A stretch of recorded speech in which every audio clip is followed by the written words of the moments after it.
let's get into a little bit of the rest of the card from last night. It was I'm sure during Monday's show with me and Leroy, I'll get into plenty more of Masvidal versus Usman and what was uh, honestly most controversial thing of the night was the co-main event. You had Alexander Volkanovski against Max Holloway, and Alex ends up getting the win. He won 49-48, split decision victory. And I just thought it was a bad call. I thought it was a garbage decision. And it's tough in these sports with 5-round fights to call things robberies. But this is kind of sometimes this is the danger of how this sport is, because the margin for error is so small with these judges.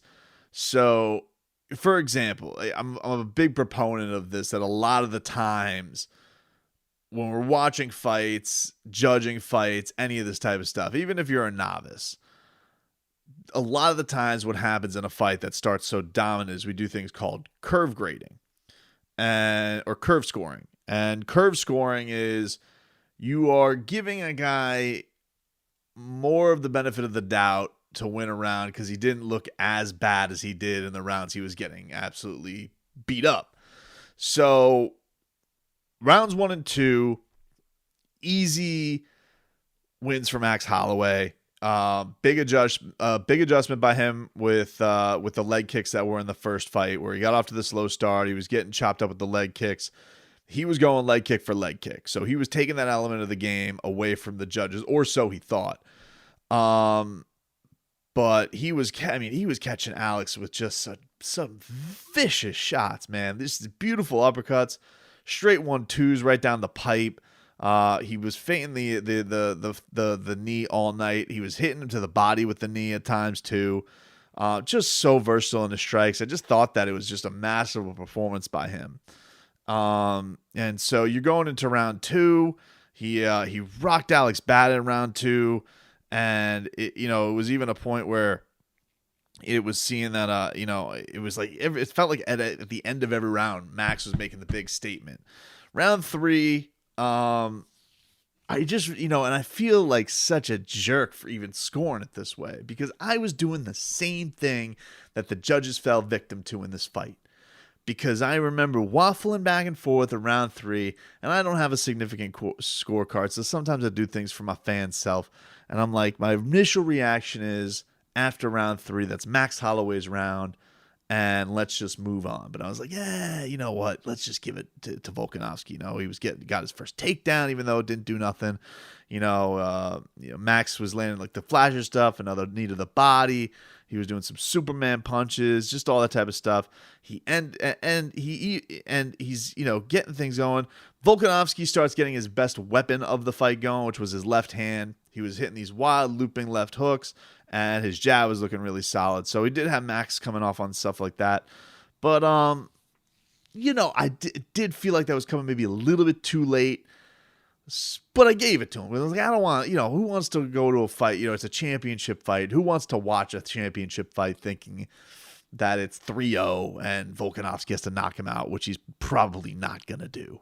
So I ended up giving the round to Alex. But I remember like my fake scorecard. I was like putting it in there as, it's 3-0 Max. I was like, you know what? His jab looked pretty good. Let's give Volkanovski the round. All right, fine.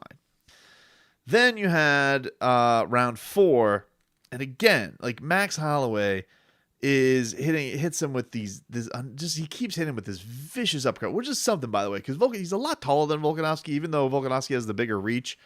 Max is just like, he's dug it down. He's just got those fast hands, and he's hitting him with that left. He's taking him down. He's not doing anything with this isn't like Usman, who didn't even do much with his takedowns. This guy was doing nothing with his takedowns.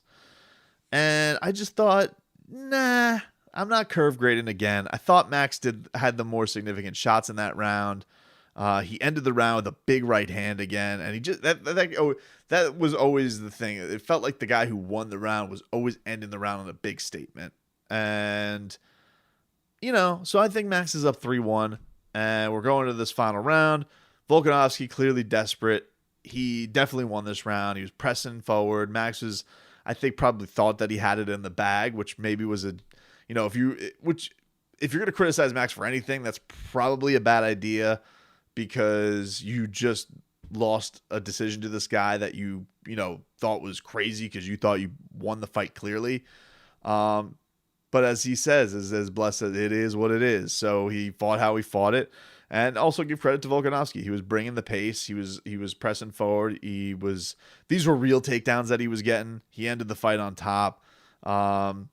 Max maybe a little gassed, he definitely seemed like he came out with a very desperate pace. But I thought for sure we were ending with a pretty solid 3. I thought it was either 4-1 or 3-2 Max Holloway. I didn't think that 3-2 Volkanovski. And I saw people score this. I saw our boy George Sedano, bringing out his karate credentials and whatnot. I saw a couple people say Volkanovski, and I'm just like, nah, bruh. I can't get down with Volkanovski getting this fight. I'm sorry. So the scores get read, and Bruce Buffer does the thing where he's not saying it's a unanimous decision, so he's going to do the blip, blip, blip. Goes Holloway, then he goes Volkanovski, and then it goes for Volkanovski and still. And I immediately am just like, bad call. I can't. And because we all watched the fight, and I think if you watch and this isn't like a thing of, oh, well, it's how it's scored. Nah. If you to come away with that fight thinking that Alexander Volkanovski won the majority of that fight, rounds, time, control, any strikes, any aspect of that fight, you're sorely mistaken. You're just sorely mistaken. And, even if the strikes looked significantly closer because he did land more leg kicks. Those leg kicks weren't affecting Max Holloway. They weren't. Max was returning basically shot for shot. Maybe not the volume, but he didn't start landing punches basically until the third round. I just can't jive with that decision, man. I can't. I think it's a horrible decision. And I thought Max got screwed. And I think that the problem with this is it has such significant consequences. Because if you're Alexander Volkanovski, I tell you what I don't want. I don't want to fight Max Holloway anymore. It's not a blockbuster fight for you. Now, I don't know what the big grab now is for Volkanovski, but it ain't gonna. It's like I ain't interested in fighting Max Holloway. I've beaten him. I've taken him on twice. I've beaten him twice. And normally, if a champ does that, that's that. Now, will UFC make a concession? Will they? Look at this and say, well, Max is arguably the greatest featherweight champion of all time. They do that all the time.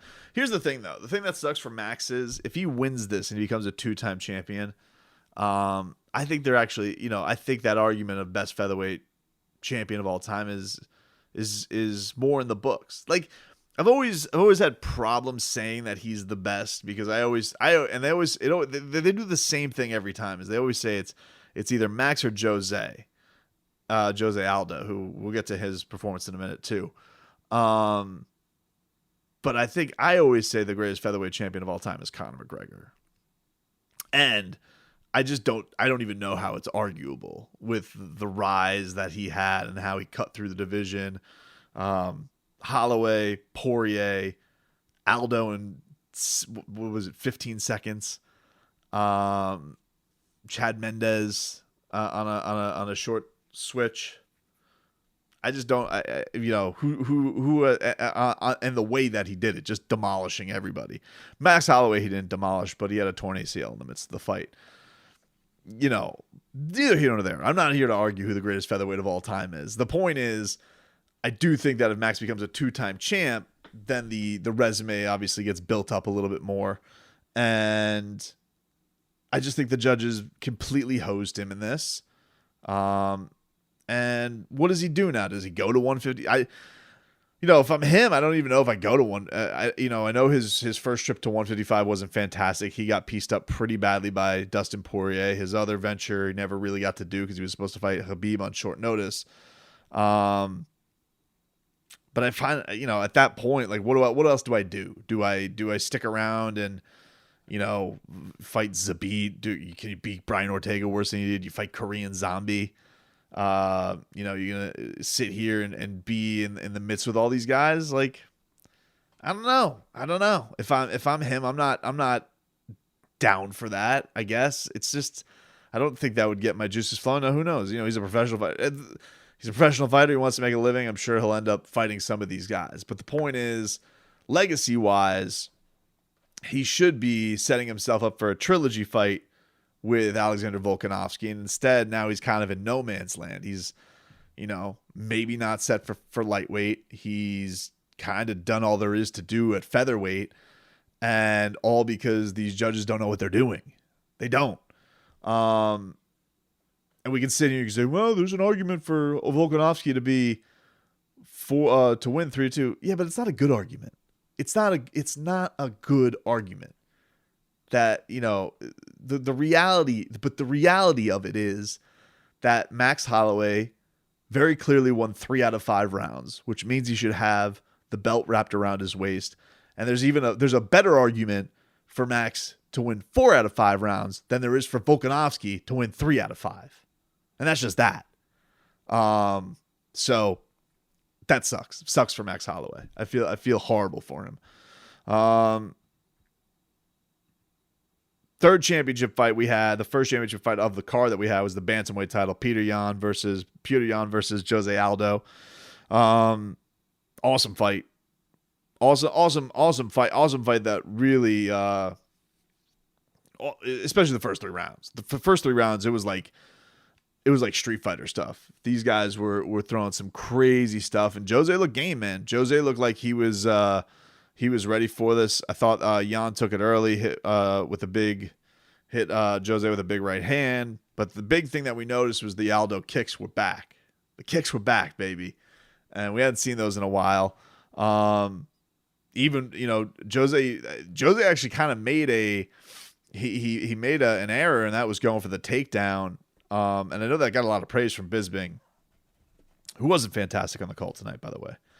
I know I mentioned that earlier. But he wasn't. But ended up being a huge mistake because Yan ended up blistering him. Nearly looked like he finished him because he hit him in the ribs, and it looked like Aldo wanted to stop. So that was tough. That was a tough ending to it. But then Aldo definitely took round 2. He looked awesome. Was looking like a 33-year-old vintage. I hadn't seen a 33-year-old called vintage like that since D Wade, baby. He was looking really, really good. Had Yan guessing. His defense was fantastic. He was making him miss. Round 3, I thought that Aldo was just going at it a little bit quicker. He really bothered Yan to the body. Second half of the round, Yan was coming on, but I thought just Jose was just making a miss. And then I don't know, round 4 just all turned, man. It was lopsided. Aldo he looked toasted. I don't know if I didn't go back and watch this fight yet. I don't know, it's tough to know if he got hit with something that just really roasted him, but he was just tapped after 3 rounds. Hit him with a devastating uppercut against the cage. He tripped him out, finished on top of him again. And then round 5 was like an execution. It was Yan putting him down on the canvas early, put Aldo in a crucifix. He was just unleashing hell on him. A lot of people were upset with the referee. Definitely let it go on too long. I think Aldo's okay, but Yan put it on him. I don't know. It looked like a fight where he was losing to he looked completely dominant from in round 4 and 5. It was a complete switch. So he's going to be a great. He looks like a pretty great bantamweight champion. Excuse me. I did see that Cejudo was calling him out afterwards. So, God, Aljamain Sterling would be so pissed if Cejudo decides to come back now. because him versus Aljamain seems like a pretty awesome fight. But we'll see. We'll see. Obviously, if Triple C comes back, then you're gonna have the old champion fight him. I think it's probably smarter to have Aljamain fight and see if Aljamain comes out on top, because I just feel like Aljamain versus Cejudo, for weird reasons, it's just a much more marketable fight because of them being able to talk to each other. Yan, it's just like Yan was like ignoring the ref. The ref kept asking him to stop putting his fingers out. He clearly just doesn't speak Russian. He doesn't understand the thing he says, man. I don't know what to tell you. And yeah, that was the title fights, man. Quickly, because we're running out of time here. So Rose Namajunas versus Jessica Andrade, agreed with it, with the judges, who had a 29-28 for Rose. I thought that she edged out the first 2 rounds. I thought that the striking numbers dictated that. Andrade looked definitely took round 3 and busted her up, and had Rose bleeding from the nose. Her eye was closing up. So, if this was a championship fight, probably would have been bad news for Rose. But definitely took the first 2 rounds. It was a really great striking display. Those girls are awesome. Great performance by them. Amanda Ribas, she gave it to Paige Van Zandt, beat her by armbar real quick. This is the last fight on PBC's contract. I think she's gonna go to Bellator, man. I know that Ben Askren said that on Twitter. Helwani said that on Twitter. Makes sense. Her husband's there. Has been pretty public about her gripe with the pay with the UFC. She is a ratings monster. She is. Her record's not fantastic, and she's had a lot of health problems, especially with that arm. But I wouldn't be surprised. I wouldn't be surprised if she goes to Bellator either. I think that makes a lot of sense. So I'm running over here, so I just want to get a couple things out of the way. From the prelims, Yuri, what was that dude's name? Projaga? Is that how you pronounce it? The dude from Czech. He's awesome. That dude's like a chameleon.